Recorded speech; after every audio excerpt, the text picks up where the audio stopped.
Dalam bukunya Atlas Wali Songo, Profesor Dr. Raden Ngabehi Agus Sunyoto menyatakan bahwa pribumi Nusantara Indonesia itu di zaman dahulu adalah pembangun peradaban yang luar biasa. Navigasi kita 60.000 tahun silam. Di zaman, mohon maaf karena ini masalah Habib ya, mereka tidak jelas kerjaannya apa namanya, apa menggembala kambing atau apa. Kita sudah membangun peradaban-peradaban yang luar biasa. Piramid tertua bukan di Mesir tetapi di Gunung Padang, Jawa Barat. Kita membangun candi Buddha terbesar di dunia. Kita membangun candi Hindu terbesar di dunia. Kita memiliki banyak masjid terbanyak termegah di dunia. Kita menjadi penganut pemeluk agama Islam terbesar di dunia.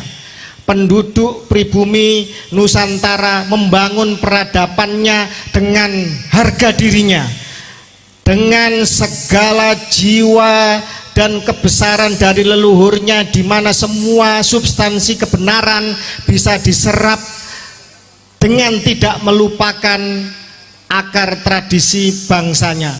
Semua agama-agama impor yang datang menyatu dengan spiritualitas Nusantara menjadi warisan yang adiluhung di seluruh dunia.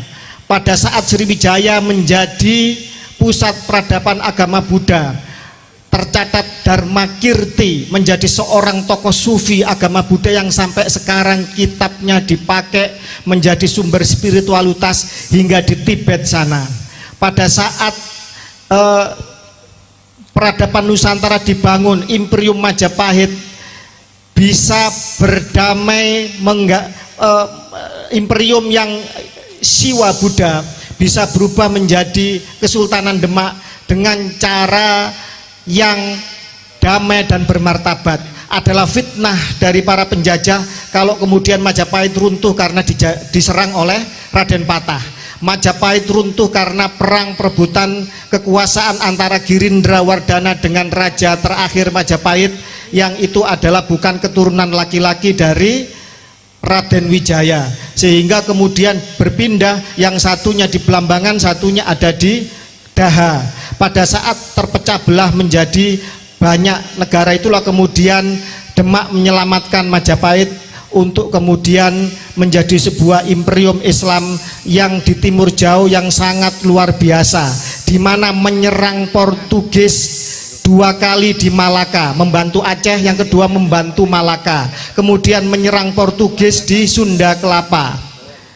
Perlu Bapak Saudara ketahui, ketika Demak menyerang Portugis, seorang Adipati Jepara putri Sultan Trenggono yaitu Ratu Kalinyakmat mengirimkan 300 kapal Jung Jawa yang berisi 15.000 pasukan. Dalam buku Suma Oriental karya Tome Pire, seorang bendahara dan nahkoda kapal, asisten pribadi dari Albuquerque, Gubernur Jenderal Portugis di Timur Jauh, mengatakan bahwa kapal Anunciada, kapal terbesar dari Portugis, seperti rakit di hadapan kapal-kapal Jung Jawa. Meriam-meriam dari Portugis tidak bisa menembus lambung kapal Jung Jawa. Kebesaran Nusantara ini sekarang di mana? Tidak ada suatu bangsa pasca Perang Dunia Kedua yang mendapatkan kemerdekaannya dengan melakukan perang puputan, perang Sampyuh, merebutnya, kecuali di Indonesia. Inggris menang Perang Dunia Kedua tidak kehilangan satu perwira pun, tetapi di bumi Nusantara kehilangan 2 jenderalnya. Di mana sekarang semangat kita sebagai bumi putra Nusantara? Ketika Mongol menguasai dunia, Mongol hanya gagal di Mamluk Mesir sama tersapu badai di Jepang. Mongol gagal 2 kali ketika mau menyerbu Nusantara. Di zaman pertama Raden Jaya Wijaya, pertama kali berdirinya Majapahit Raden Wijaya, yang kedua di zaman Jaya Negara. Bahkan sebelum era sebelumnya raja terakhir Demak ketika diancam Mongol diiris telinganya sama Raja Kertanegara. Di mana sekarang harga diri pribumi Nusantara? Padahal kita tadi menyanyikan setiap acara, setiap waktu kita menyanyikan, bangunlah jiwanya, bangun jiwanya dulu, baru bangun badannya untuk Indonesia Raya, merdeka, merdeka. Di mana jiwa kita sekarang ini? Bapak Ibu Saudara, saya akan menceritakan sebuah kisah. Ada sebuah hutan, ini dongeng ya, ada sebuah hutan. Hutan itu dihuni oleh kawanan kambing. Kemudian datanglah sekelompok serigala, dan serigala ini sering membunuh kambing-kambing itu.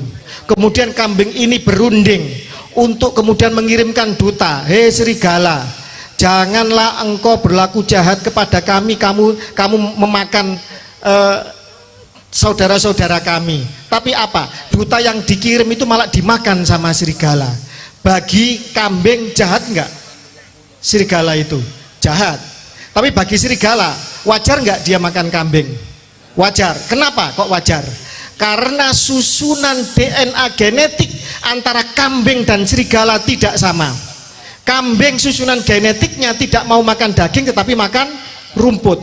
Tetapi serigala susunan genetiknya itu dirakit oleh Tuhan untuk menjadi hewan karnivor, hewan memakan daging. Jadi begitu juga manusia. Apakah ini menyalahi suatu riwayat bahwa setiap manusia itu diciptakan menjadi baik? Iya, benar. Setiap manusia ketika bayi itu menjadi seperti kain yang putih. Orang tuanya lah, lingkungan lah, pendidikan lah yang membuat kain yang putih itu, kertas putih itu menjadi berwarna apa. Tetapi ingat, ada susunan genetik yang ini akan mempengaruhi seseorang itu akan punya sifat apa. Contoh, kita mencarikan calon menantu saja, jangan sama dia. Kenapa? Itu bapaknya suka kawin. Nanti anak kita di poligami. Contoh. Ini tidak menyindir, tidak menyindir yang lain. Jadi begitu. Terkait jadi cerita tadi itu poin pertama yang bisa kita tangkap bahwa ada organisme atau ada individual atau ada suatu rumpun bangsa yang ini memang memiliki karakteristik tertentu, non sewu, susunan genetik tertentu pada kromosom tertentu yang ini gen mata. Ini bisa susunan DNA-nya bisa membuat mata sipit, mata lebar, mata kornea berwarna hitam, mata berwarna biru. Susunan DNA ini bisa mempengaruhi fisik. Pertanyaannya, mungkin tidak mempengaruhi jiwa atau kepribadian seseorang? Sangat mungkin. Kenapa? Karena yang berbicara adalah ilmu pengetahuan, yang berbicara adalah penelitian.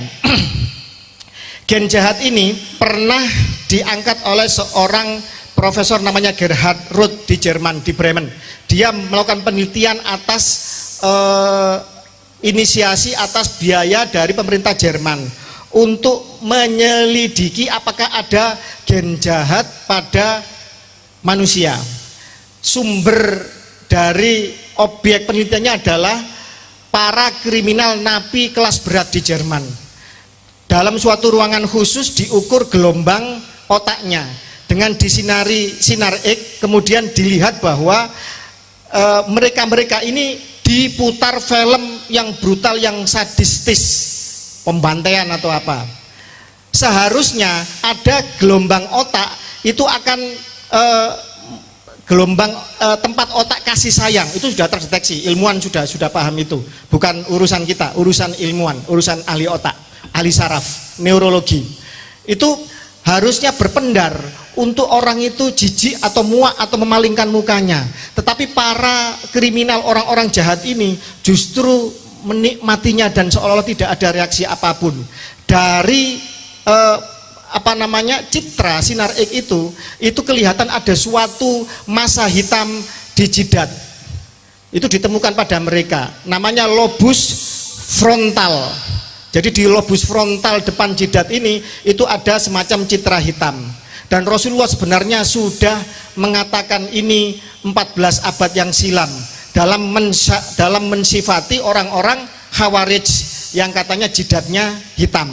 Apakah itu konotatif atau makna denotatif? Silakan diartikan sendiri. Demikian juga Dajjal yang katanya ada citra hitam bertuliskan kaf, fa, dan ro.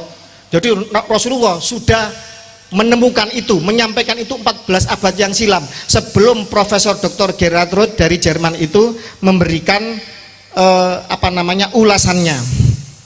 Manusia bisa menjadi jahat karena lingkungan, karena mental terganggu, dan karena psikopat murni. Psikopat murni artinya ada individual yang memang diciptakan dia menjadi orang jahat. Dan ini banyak di dalam ilmu psikologi ada semacam adagium. Sangat mungkin Tuhan menciptakan manusia dilahirkan untuk menjadi jahat. Seperti serigala tadi. Bagi serigala merobek-robek ketika dia membunuh itu adalah hiburan bagi dirinya. Ada psikopat yang suka ngintip perempuan mandi, atau suka kleptomania, suka mengutil atau mencuri. Ini adalah gangguan kejiwaan, bisa dari lingkungan, bisa dari traumatik, bisa dari susunan DNA-nya, dan ini sangat mungkin terjadi. Kemudian kita akan mengangkat tentang gen jahat lagi, bahwa Profesor Michael Pollan dari Universitas Buffalo New York itu meneliti 700 orang dari napi itu. Kemudian Dr. Meiri Levitt, namanya Levitt berarti orang apa? Yahudi Ashkenazi, Yahudi bule, nah, gitu. Beliau juga meneliti dari genetika umum pria Kaukasia. Catat, Kaukasia. Nanti kita ulas Kaukasia itu apa. Pada varian alel gen MAOA atau monoamine oksidase A, ketika aktivitas gen ini itu rendah MAOA-nya, maka seseorang lebih mungkin untuk menjadi seorang yang jahat. Jadi artinya seseorang jahat atau tidak itu juga bisa dipengaruhi oleh susunan genetiknya atau sifat rasnya. Baik, saudara-saudara sekalian, kita akan masuk ke dalam kajian yang lebih dalam. Bahwa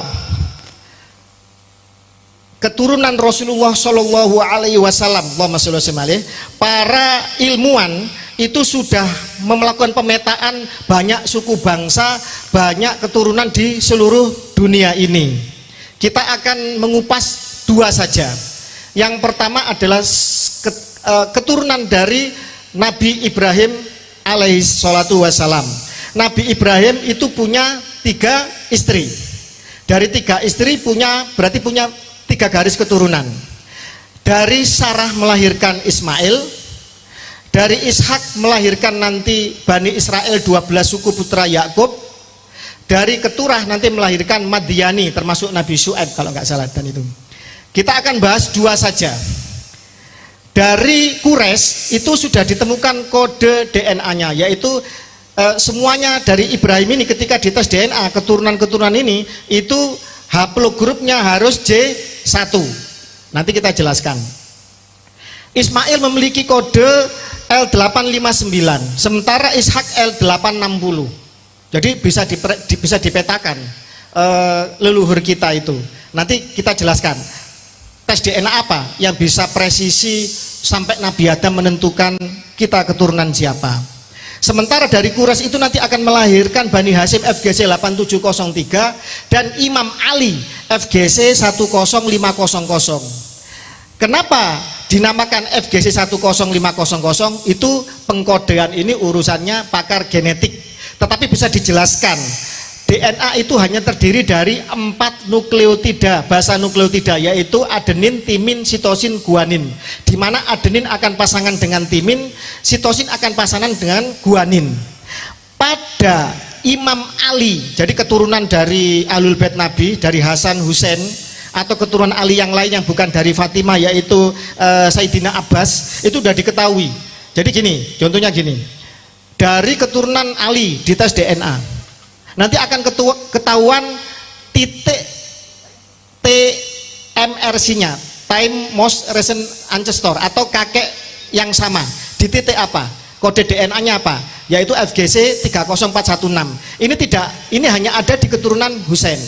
Di keturunan dari Hasan juga sama. Nanti ketemu di titik apa? Dari keturunan Ali, bukan Hasan Husain, itu juga diteliti. Sayyidina Abbas bin Ali bin Abi Thalib itu juga ada kode genetiknya, yaitu FGC 38790.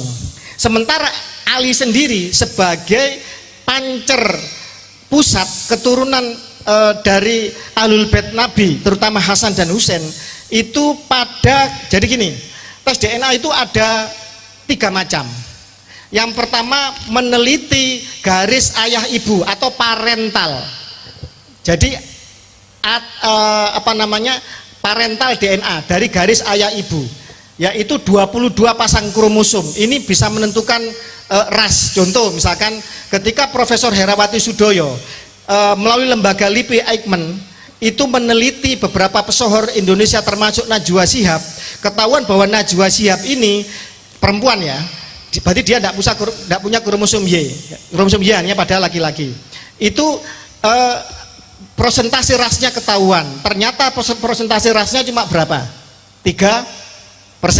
Alhamdulillah saya sudah diskusi sama TB Nur Fadil dengan Profesor Hera di kantornya. Jadi kita tahu banyak. Dan itu hanya disebutkan daerahnya saja, yaitu 48% dari Asia Selatan.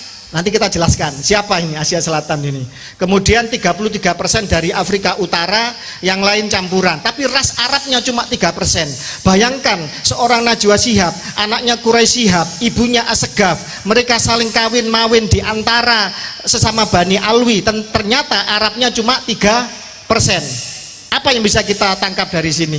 Bahwa Bani Alawi ini, Bani Alwi bin Ubaidillah ini bukan orang Arab. Itu kesimpulannya. Kemudian tes DNA yang kedua adalah mtDNA, mitokondria DNA. Di dalam sel itu ada namanya mitokondria. Di sini jejak ibu dari ibu kita ke ibunya lagi hingga ke ibu Hawa. Ini jejaknya ada. Kemudian ada lagi dari kromosom Y. Kromosom Y ini hanya diturunkan dari ayah, anak laki-laki, ke cucu laki-laki, ke buyut laki-laki. Dari Nabi Adam hingga laki-laki terakhir sebelum bumi kiamat, itu nanti akan terdeteksi. Jumlah kromosom Y adalah sekitar 59 juta deret DNA. DNA keseluruhan 23 pasang kromosom ini sebanyak 3 miliar. Hanya kromosom Y saja ini sejumlah sekitar gampangnya 60 juta lah, 60 juta deret DNA. Dan pada titik Imam Ali, keturunan semua Imam Ali bin Abi Thalib, pada koordinat ke 20.706.147 itu telah terjadi mutasi. Yang sebelumnya dari Nabi Adam hingga sebelumnya itu masih timin, itu berubah menjadi sitosin. Dinamakan haplogroup karena memiliki kode SNP, single nucleotide polymorphism. Gampangannya deret DNA khusus, gitu aja. Nanti dijelaskan kalau ada yang tanya, nanti kita jelaskan. Jadi SNP punyanya haplogroup J ini khusus, tidak ada di yang lain. Haplogroup G punya SNP khusus sekian 100 lebih SNP khusus yang tidak ada di haplogroup yang lain.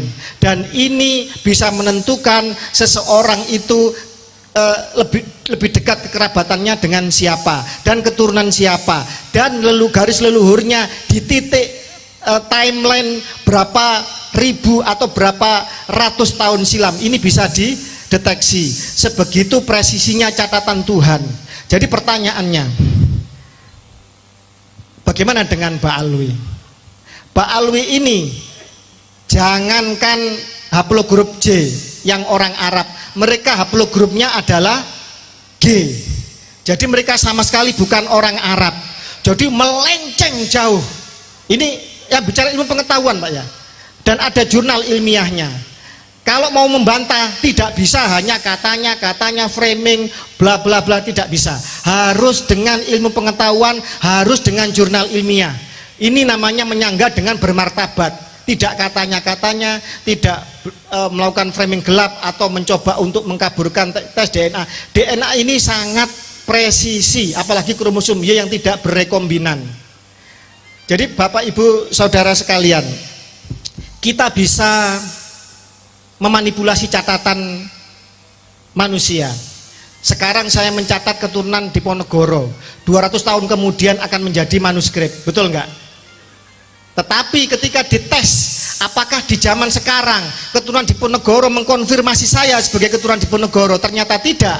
Kemudian catatan saya hingga ke Diponegoro ada enggak? Ternyata tidak ada. Maka berarti saya telah batal menurut sejarah dan kajian pustaka. Tetapi kalau ternyata saya tidak punya catatan keturunan Diponegoro, mungkin karena perang kakek saya tercerai berai, jangankan ngaku keturunan Diponegoro, bisa makan, bisa selamat hidup saja sudah alhamdulillah. Jadi zaman dahulu leluhur kita banyak menyembunyikan nasab karena apa? Karena memang risikonya nyawa, sehingga kita merasa yang penting aku kenal mbah buyutku lah, seperti itu. Bahkan banyak di beberapa pelarian Trah Mataram yang ke timur itu catatan nasabnya dibakar. Tetapi dengan tes DNA panjenengan semua akan terdeteksi apakah panjenengan bersaudara dengan Mbah Mufid yang terahnya Sambernyowo, apa panjenengan bersaudara dengan Tubagus Nur Fadil, dengan Kiai Nawawi, dengan dengan Kiai Imaduddin yang keturunannya Sunan Gunung Jati. Dengan tes DNA akan ketahuan itu semua. Itulah presisinya catatan Tuhan. Pertanyaannya, apakah garis nasab jauh ini itu presisi? Baik, saya akan ungkap sebuah kisah. Yang kisah ini sekarang menjadi sempat heboh, sempat menjadi polemik 200 tahun dalam sejarah negara adidaya Amerika Serikat. Tetapi pada abad ini itu sudah terjawab semuanya, yaitu yang namanya Jefferson Heming kontroversi. Presiden ketiga Amerika Serikat Jefferson ini menjadi duda pada umur 39 tahun. Pada tahun 1782 dia menjadi duda. Kemudian pindah menjadi dubes Prancis tahun 1787. Kemudian istrinya meninggal kan. Kemudian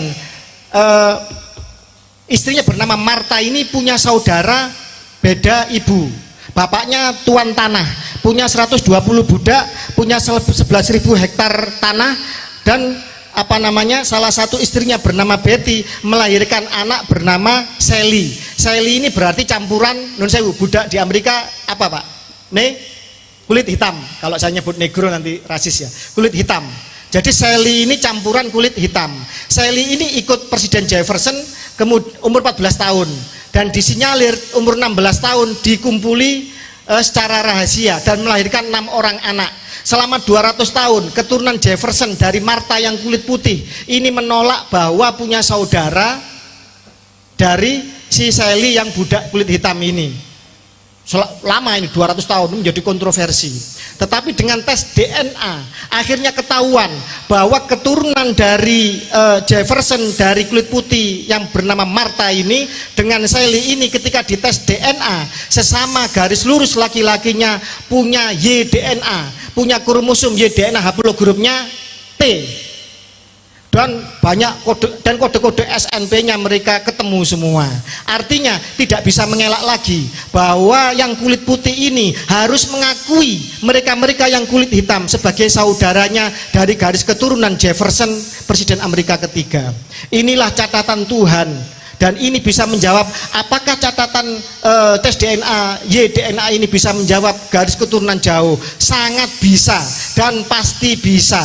Gusti Allah tidak pernah lalai mencatat takdir kita, tidak pernah lalai mencatat siapa nasab leluhur kita. Untuk itulah kemudian Allah telah menyiapkan semua perangkatnya, telah memberikan semua ilmu pengetahuan itu kepada kita yang harus kita syukuri. Bapak Ibu sekalian, membaca DNA ini ilmu kemarin, ilmu yang sudah usang, ilmu yang gampang banget. Ibaratnya dikasih manuskrip dibaca, oh saya ngerti bahasa Ibrani, baca, saya ngerti bahasa Aramaik, saya baca, bahasa Suryani saya baca. Ilmu yang usang. ilmu DNA sekarang itu sudah restriksi and rekombinan, sudah memotong dan merakit DNA untuk kepentingan yang jauh lebih baik. Misalkan ada seorang yang ini dalam keluarganya rentan kena penyakit flu tulang atau tulang keropos, diteliti pada kromosom kesekian di dengkulnya yang sebelah kiri itu gampang keropos. Seorang pakar genetik ini bisa memotong beberapa untai asam nukleotidanya yang tidak menguntungkan, dipotong kemudian disambung dengan yang lain untuk nanti dikawinkan sperma ini dengan dengan ovum, sehingga nanti akan melahirkan seorang bayi yang tidak lagi punya tulang yang keropos. Itu sudah seperti itu. Sport science di Jepang itu sudah seperti itu. Calon bayi-bayi itu Messi contohnya ya, bisa ngereng, bisa tendang luar biasa walaupun pendek, walaupun kecil, itu diteliti DNA-nya apa dia bisa seperti itu. Itu bisa. Bayi-bayi itu dirakit supaya seperti jadi Messi. Kalau pernah belajar filsafat, Nietzsche menyatakan Ubermensch atau Superman, itu bukan suatu khayalan. Bisa kita merakit bayi-bayi kita supaya bisa lebih baik. Nun sewu, saya pesek, istri saya pesek, ketika kemudian mau membuat bayi tabung, dirakit supaya hidungnya bangir, dipotong untaian DNA-nya yang tidak menguntungkan, itu bisa supaya hidungnya bangir. Seperti siapa? Seperti tadi siapa? Ada Baraja tadi, Al Irsyad yang selalu didolimi Pak Alawi. Bisa, itu sangat bisa. Itulah ilmu pengetahuan sekarang. Jadi sangat bisa Bapak Ibu sekalian. Jadi kita sebagai sebuah entitas bangsa, di mana dulu orang asing itu menjadi warga negara kelas 5 di Nusantara ini. Jadi orang asing dulu di Indonesia ini, di Nusantara ini tidak boleh usaha tanpa mengajak orang pribumi, harus berbagi hasil dengan pribumi. Sekarang kita terkena namanya inferiority complex, yaitu perasaan rendah diri karena kelamaan dijajah. Mohon maaf, bangsa Mongol itu besar-besar. Kita bisa mengalahkan Mongol berarti orang Jawa dulu badannya besar, Pak. Tetapi karena stunting, terkena sekian lama konflik antar kerajaan, konflik kemudian dijajah, kita mengalami krisis gizi sehingga kita menjadi mengecil badan kita. Ini pernah ada studi suatu kota di Belanda terkepung oleh Nazi Jerman selama 4 tahun saja, yang semula mereka tingginya 185 memendek menjadi 170-an. Ini kenyataan. Jepang dulu pasukan KT, tapi sekarang Jepang Kaoru Mitoma, pemain Brighton di Inggris itu 192.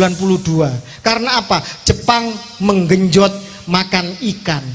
Kita ikan yang bergizi diekspor, kita hanya makan ikan asin dan klotok. Nah ini harus segera dirubah nanti kebijaksanaan ini, supaya anak-anak kita, bangsa pribumi kita menjadi tidak saja sehat badannya, juga tangguh jiwanya, mempunyai spiritualitas, mempunyai mentalitas tinggi. Percuma badannya seperti Aderai, kalau dia mengalami perbudakan spiritual, dia akan tunduk di hadapan orang yang sebenarnya tidak pantas untuk menjadi majikannya. Apakah kita mau anak cucu kita itu seperti itu? Bapak Ibu sekalian, di beberapa kabupaten, bupati, wakil bupati sudah orang imigran, jajaran ketua dewan juga sudah imigran. Karena apa? Orang dari kota tersebut, Kalimantannya, itu mencoblos karena takut tidak dapat syafaat Nabi. Bayangkan hari ini tadi dan beberapa yang sudah diupload, jangankan dikapitalisasi, diperas hartanya, mereka menjual minyak wangi murah dengan harga 2 juta, tetapi istri-istrinya, putri-putrinya sudah dinistakan. Naudzubillah min dzalik. Bayangkan. Jadi kalau bisa saya katakan sebelum saya tutup, nanti kita pertajam di dalam tanya jawab, bahwa Pak Alwi ini gagal dari 4 sisi. Yang pertama kajian pustaka, nanti Adimas Kiai Haji Imaduddin Usman akan merangkan lebih rinci. Yang kedua, mereka gagal dari kajian genetika, mereka gagal dari kajian sejarah, bahwa kakeknya yang katanya Ahmad bin Isa hijrah ke Yaman itu adalah fiktif dan bohong belaka, hanya ditakwil dari mimpi. Bayangkan, makam ditakwil dari mimpi, padahal orangnya yang asli masih ada di tempatnya sana. Punya 3 putra, Muhammad, Ali dan Husain. Ini punya nakoba dan mereka saling berinteraksi, mereka saling bersaksi. Kakek mereka cuma hanya 3. Kenapa saya tahu? Karena saya staf ahlinya nakoba Al-Idrisi Indonesia. Jadi nakoba Indonesia internasional itu baru Al-Idrisi, dan mereka sudah nyambung dengan nakib-nakib seluruh dunia. Nakib mencatat 3 putra Imam Ahmad bin Isa, namanya nakib Bani Jamil. Doakan segera bisa datang ke Nusantara. Syukur-syukur kalau ada sponsornya, karena juga tidak murah mendatangkan nakib dari Irak ke Indonesia, dan nanti akan bersafari. Kemudian yang keempat, Bani Alawi ini gagal dari amaliyah. Nun sewu, kalau seorang kiai yang soleh kira-kira pantas gak anaknya jadi maling pencopet garong? Seorang wa innaka la'ala khuluqin azim innama bu'itsu liutammima makarimal akhlak. Seorang sebaik-baik akhlak, seagung-agungnya budi pekerti, kemudian anak cucunya arogan, anak cucunya menindas, memakan harta dan menghisap darah umatnya. Kemudian mereka juga membelokkan sejarah, mereka mengaku-ngaku keturunan orang lain sebagai keturunannya. Kira-kira wajar atau tidak? Jadi sebenarnya dari 4 ini akal sehat kita ini bisa menjawab semuanya. Bapak Ibu sekalian, untuk membatalkan nasab ba'alwi secara ilmu genetik, secara ilmu biologi, tidak harus seorang Dr. Sugeng, tidak harus seorang Profesor Herawati Sudoyo, tidak harus Dr. Ari Kaim, tetapi cukup anak biologi semester 4, karena urusannya hanya dengan YDNA. Untuk membatalkan mereka secara sejarah itu tidak butuh Profesor Anhar Gonggong, sebenarnya tidak butuh Kiai Haji Imaduddin Usman Al-Bantani, Syekh Nawawi Al-Bantani Reborn. Tidak butuh beliau sebenarnya, cukup anak semester awal jurusan sejarah Bapak Ibu. Karena apa? Semua mensyaratkan data sejaman, data primer. Kalau ada yang mengatakan sesuatu yang tidak tercatat bukan berarti tidak ada. Ini adalah logika yang sangat idiot. Kenapa? Seseorang nun sewu, dia ada KTP-nya, dia ada apa namanya, dia ada di KK, dia anaknya Bapak Fulan, ternyata bisa nggak ini palsu?